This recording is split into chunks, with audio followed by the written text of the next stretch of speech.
निमित्त तो हजारों पड़े, उपादान में आत्मा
छूनी और सुकुमार महाराज की वीतराग छवि को निहार कर तो उसको क्या होना चाहिए था? वैराग की भाव होनी चाहिए, लेकिन राधा राग आग नहीं है। क्या नहीं है? आप प्रशस्त्र पंचेंद्रियों के प्रति राग या कहें पर व्यक्तियों के प्रति जो मोह संबंधी राग आ गया, वो आग की तरह वो जीव को नियम से जलाएगा कि नहीं जलाएगा। और वहां जो राग वो आग बन गया। क्या बन गया?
किसके ऊपर रक्षा है? किसकी रक्षा है? याद रखना, आप अपनी रक्षा अपने ऊपर कर्म का बोझ ढाल रहे हो और उस बोझ का भार सिर्फ अनंत जीवों की रक्षा हो रही है। याद रखना, अनंत जीवों की रक्षा कर रहे हो और तुम्हारे भी तो दिन आएंगे कि तुम्हें भी रक्षाम रक्षाम रक्षाम त्राहिमाम त्राहिमाम चिल्लाते रहोगे, लेकिन कोई रक्षा करने वाला मिलेगा? देखो, अभी अपन नाम ही खाएं ऐसे चीज या ऐसे जो पाप जिन कामों के करने से हिंसा होती है वो ना भी करें तो भी अपना जीवन आराम से चलता है कि नहीं? आराम से चलता है। लेकिन याद रखो, कभी ऐसी अपनी अवस्था हो गई, फिर बताओ आपका जीवन चल पाएगा या उन जीवों की जो हिंसा हो रही है उनका जीवन बच पाएगा क्या?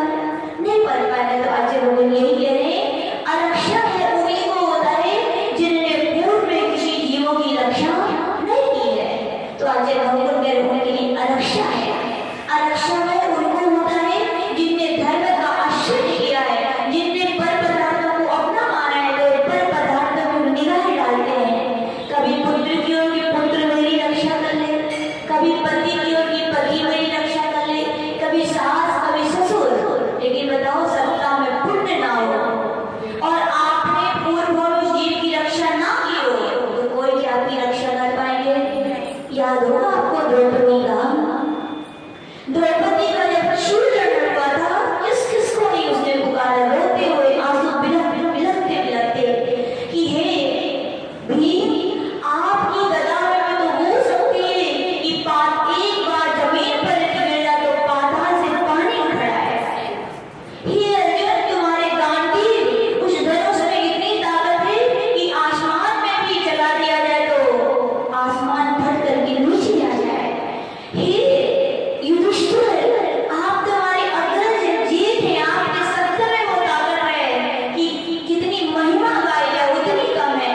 नकुल सहदेव सबकी ओर पुकारती कि आपके बाहों में वो ताकत है कि कोई आपसे झूठ भी नहीं सकता। लेकिन बताओ, कोई रक्षा कर पाया? कोई रक्षा नहीं किया। लेकिन जब देखा कोई रक्षा करने वाला नहीं है तो फिर कहाँ गए? अन्यथा शरणम नास्ति, ये श्री कृष्ण तो अलग रास्ते थे अपने अपने आगे में दिए, अन्यथा शरणम नास्ति त्वमेव शरणम मम रक्ष तस्मात् कारुण्य भावेन रक्ष रक्ष जिनेश्वर। कौन याद है? जिनेश्वर। धर्म की कहानी याद आए। याद है कि उसकी उस वाणी को, उस कर्णपुरी वाणी को सुनकर के वहां से देव गुजरे। कौन गुजरे? देव जा रहा था और देव ने जैसे देखा और देखा कि उसकी शील हरण है, वो रक्षा की प्रार्थना कर रही है। किसके प्रभाव से देव बचाने हैं? बताओ, शील के प्रभाव से। किसके प्रभाव से? कहा जिस हम लोग अभी शील पाव ग्रंथ आज जिसमें टीका लिखी अभी नई लिख चुके हैं, श्रीमद् प्रबोधिनी इतना सुंदर शील का वर्णन किया है। बोले शील नहीं है तो आपका कुछ भी नहीं है, चाहे स्त्री हो चाहे पुरुष हो चाहे मनुष्य हो कोई भी हो। यदि शील नहीं है तो कहा गया कितना भी तपस्या त्याग कर लो कुछ होने वाला नहीं है। और ये शील है तो बोले कोई रक्षा करे या ना करे, भगवान हमारी रक्षा करेंगे। कौन करेंगे? जिनेश्वर को याद किया तो जिनेश्वर भले ही नहीं आए, लेकिन जिनेश्वर के भक्त देव आ गए। और निमित्त पे समझ लगा लो, नियम से कभी ना कभी किसी न किसी पर्याय में उस द्रौपदी ने उस देव की रक्षा की होगी। इसीलिए हो गया है आज उसकी रक्षा करने आया। और क्या किया उसके? नारी बीच साड़ी की, साड़ी बीच नारी की, नारी की है साड़ी की, साड़ी की है नारी। पता नहीं चला किसका प्रभाव है? धर्म का। तो अपन को विश्वास रखना चाहिए। आज पूर्वपाद महाराज कह रहे हैं, भय का स्थान पर पदार्थ पर व्यक्ति है तो निर्भय का स्थान यदि कोई है तो मेरी आत्मा है, निश्चय से मेरी आत्मा है। और व्यवहार से पंचपद में के सिवा और कोई रक्षा करने वाला पंचपद में आएंगे कि कई लोग बोलते हैं कहाँ आते भगवान रक्षा करते हैं। याद रखना, भगवान नहीं आएंगे, लेकिन भगवान में जो आपने श्रद्धा रखी है, जो भक्ति की है, जो अर्चना की है, उसके प्रभाव से जो पुण्य का संचय हुआ है। क्या हुआ है? पुण्य का संचय। वो पुण्य आपने क्या करेगा?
हो जाते हैं। तो आज भगवान कह रहे हैं सम्यक दृष्टि हो तो आरक्षण होना चाहिए कि नहीं?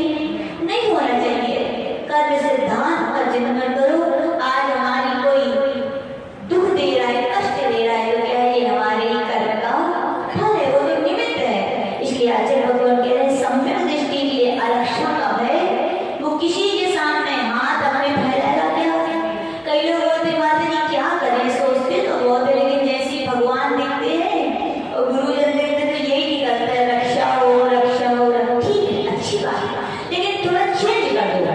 अभी तक अपन कहते थे हमारे शरीर की रक्षा हो, अभी तक कहते थे हमारे परिवार की रक्षा हो, अभी तक कहते थे हमारे घर की रक्षा हो, अभी तक कहते थे हमारे प्राणों की रक्षा हो। लेकिन बस रक्षा हो ये तो हो, लेकिन किसकी रक्षा हो? हमारी आत्मा की रक्षा हो, हमारी आत्मा परिणामों की रक्षा हो, हमारी क्षमता की रक्षा हो, हमारे धर्म की रक्षा हो। तो प्रार्थना करना व्यर्थ है क्या? नहीं, सार्थक है। ऐसी प्रार्थनाएं तो शुभ राग है, शुभ अनुराग है, प्रशस्त राग रहेंगी। और ऐसी प्रशस्त भावनाएं भी क्या करेंगी? बंधन तोड़ पाए या ना तोड़ पाए, लेकिन ढीला तो कर्म समर्थ है। तो आज हम ये कह रहे हैं कि सम्यक दृष्टि कभी आरक्षा है उसके अंदर नहीं होता है। आगे कह रहे अभुक्ति भय। कौन सा भय है? अभुक्ति। भुक्ति कैसे बना है? जैसे कोई सम्यकदृष्टि जी है और सामने शेर आ जाए जंगल में, तो वो भागेगा तो अपनी रक्षा तो करेगा कि नहीं करेगा? हाँ, रक्षा करेगा, लेकिन कौन सा सम्यक दृष्टि हुआ? जो ग्रस्त अवस्था में। मुनि महाराजों के लिए तो कहाँ गए ये साधक?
निर्गत संत ते है ही नहीं कछु। दुकान को भाव घटे सो हमें का करने बढ़े सो का करने अपन को तो जाने चौका में चाहे दूध को भाव बढ़े चाहे घटे चाहे शक्कर के लिए सुमात की इतनी महंगाई हो रही तो हमें काहे समझ रहे हो का करें हम क्या कर दोगे ना कितनी करेंगे क्या हमारा पुण्य होगा तो जरूर मिलेगी। आपको दो हाथों से क्या कमाते हो फिर भी एक हाथ से खाते हो हम लोग एक हाथ से भी नहीं कमाते फिर भी आराम से दोनों हाथों से खाते हैं। तो आचार्य भगवान कह रहे अबुद्धि है हमारा कुछ प्रकट ना हो रहा है दोष भी हो सकते हैं। कितने सारे दोष हमारे खुल ना जाए चार लोगों के बीच में कितना धर्म है बना रहता है। धन का कहें चोरी का कहें हर चीज का देख लो या कहें कि अपनी इज्जत का कहें अपने सम्मान का कहें जो यानी कि अपनी गुप्त बातें में क्या ना हो जाए प्रकट ना हो जाए। जब जब इन्हीं बातों का भय लगे तो वही क्या है अगुप्ति भय। तो आचार्य भगवान कह रहे हैं या क्या है अगुप्ति भय। अगला कह रहे हैं मरण भय। मरण का भय किसको नहीं है बताओ। मरण का भय नहीं होता वेदना का भय जरूर रहता है यदि गिर पड़े लेकिन अभी तो समझने वाले कौन समझेगा ये मिथ्या दृष्टि होगा तो उस वेदना को मुझे आत्मा की वेदना समझ रहा है। तो सम्यक दृष्टि की परिणति एक कला कहें एक वैभव एक ज्ञान की विशेषता कहें उस ज्ञान ज्योति वेद विज्ञान की कहें महिमा कहें कि वो समझ रहा है कि मरण में कोई नहीं है मोह हमारा है इसलिए मरण है। लेकिन मिथ्या दृष्टि तो कह लो किसी से मरने के भी कोई सुना रहा था अपने ध्यान से भगवान बोले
तुम्हारा क्या सम्मान बढ़ेगा, इज्जत बढ़ेगी। और खा लिया तो क्या हो गया, नरक जाना। तो फिर से याद रखना, पंचम काल है, नरक की सीटें क्या है, ज्यादा बिल्कुल हाईवे है खुला हुआ, जाओ बिल्कुल आराम से।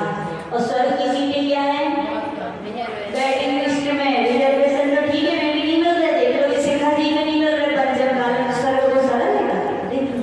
हाँ तुलना लीजिए अपनी अपनी, इतने से मनुष्य अपने मध्य प्रदेश उत्तर प्रदेश में ले लो, सिपाही जाने तो सीटें नहीं मिल रही है, स्वर्ग जाने तो बताओ ऐसे सस्ते है ना, इतनी सस्ती नहीं है। आचार्य भगवान कह रहे हैं तो क्या यहाँ पे मेरा मरण है, तो आचार्य भगवान कह रहे हैं जिन जिन चीजों के यानी मरण है हो रहा है, जो व्यक्ति की निगाह होता है मरण, यानी कि एक श्वास में 18 बार मरण का भय भी उनके लिए होता है, जिन्होंने पर पदार्थों को इस शरीर को आत्मा मान रखा है। क्या मान रखा है, आज इसी को उदाहरण सुनाते हैं सागर का।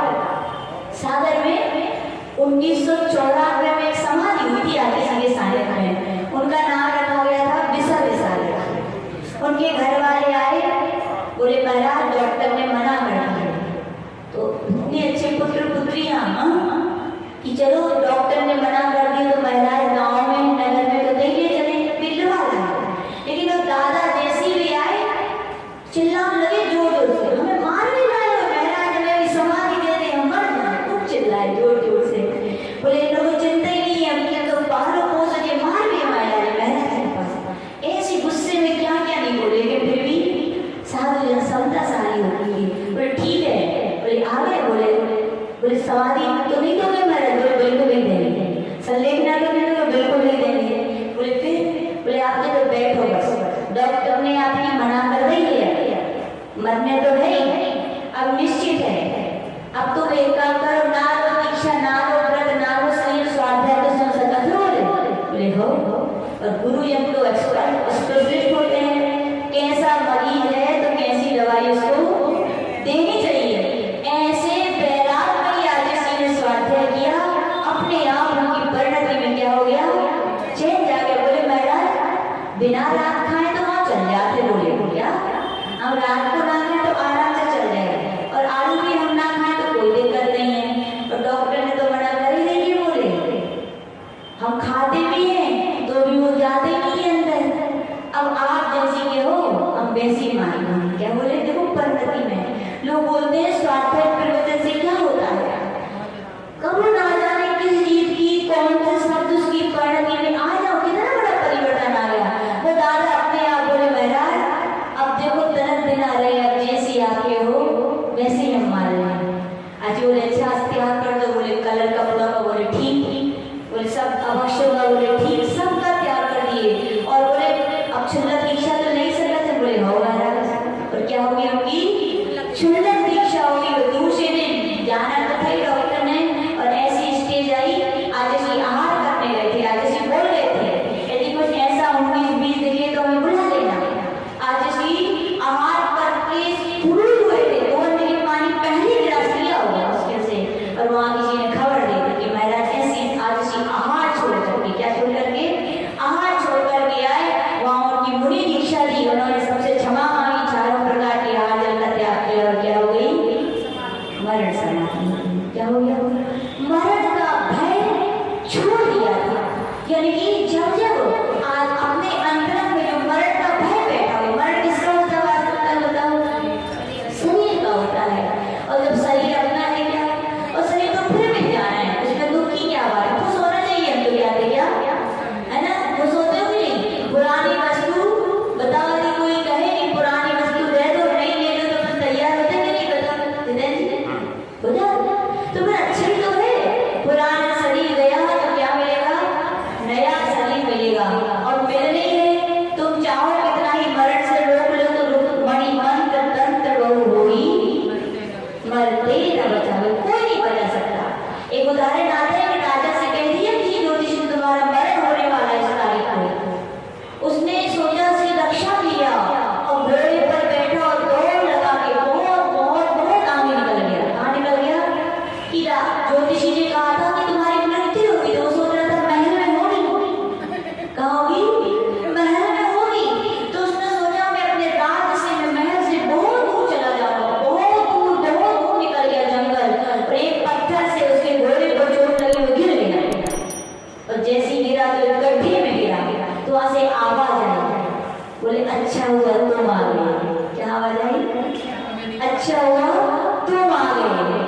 बोले मैं तो आ ही रही थी। क्या?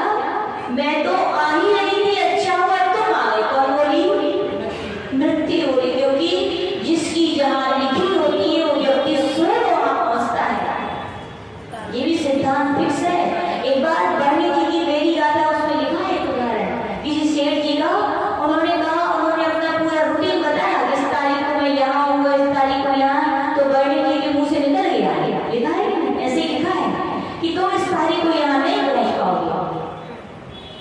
कुछ समझ नहीं पाया और वास्तविकता में भी नहीं पहुंच पाया। 2 दिन पहले ही उनकी क्या हो गई, यानी कि जिसकी जहाँ लिखी होती है। कई लोग बोलते हैं ना, बताओ घरे सो रहे थे आराम से, कहा मती भाई घूम में निकल गए, बोले अब क्यों निकल गए? वो स्थान आपका क्या था, नियत था। यानी कि जिसकी जहाँ मृत्यु जिस चीज से जैसे निश्चित है वैसे आपको वहाँ पहुंचनी पड़ेगा। जब सब कुछ निश्चित है भैया, तो अनिश्चित अपने परिणामों को क्यों की हो? अपने परिणामों को भी क्या कर लो, निश्चित कर लो, संभाल लो। भगवान ने जो कहा है उसको स्वीकार कर लो। मरण निश्चित है तो उसके पहले कहा गया, अस्थियां बिखरने के पहले आस्था को जमा लो। क्या कहा गया? 4 डोर को मैं निकाले, समझदारी तो किसमें है? 2 पांव से निकल चले, बड़े भैया ने सोच रहे हैं 4 डोर पकड़े, उससे पहले क्या है, अपने घर पैर से निकल चलो, उसमें क्या है, समझदारी है। तो आगे भगवान यही कह रहे हैं कि मरण का भय किसको होता है?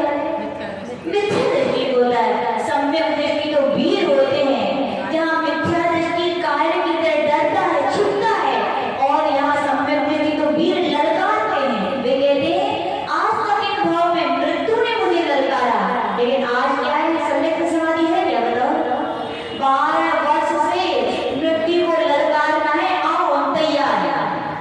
दीक्षा लेना यानी क्या है बताओ? दीक्षा होती है हम लोगों की, तो आज इसकी प्रवचन सुनो।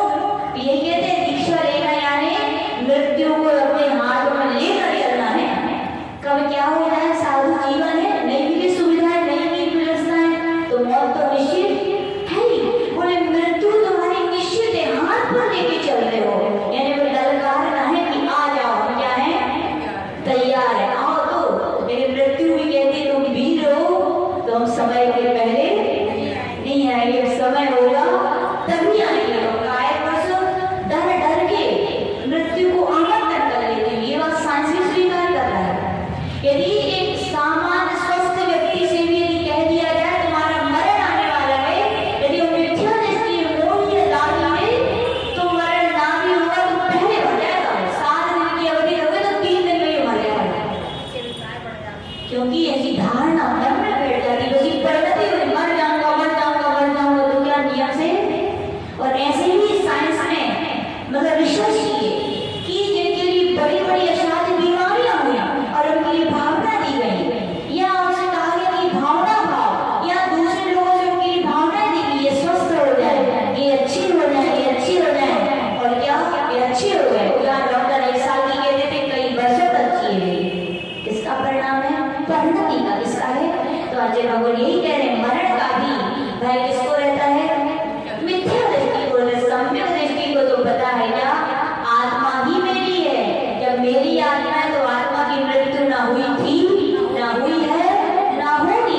जब जब मृत्यु हुई शरीर की हुई, शरीर की होगी, और शरीर की हो रही है, और शरीर अपना है ही नहीं। तो आज भगवान यही कह रहे हैं सम्यक दृष्टि के लिए भी इसका भय नहीं होता है, मरण भय नहीं होता है। अब आगे बहुत अच्छा भय आने वाला है, वेदना भाव। इसकी व्याख्या हम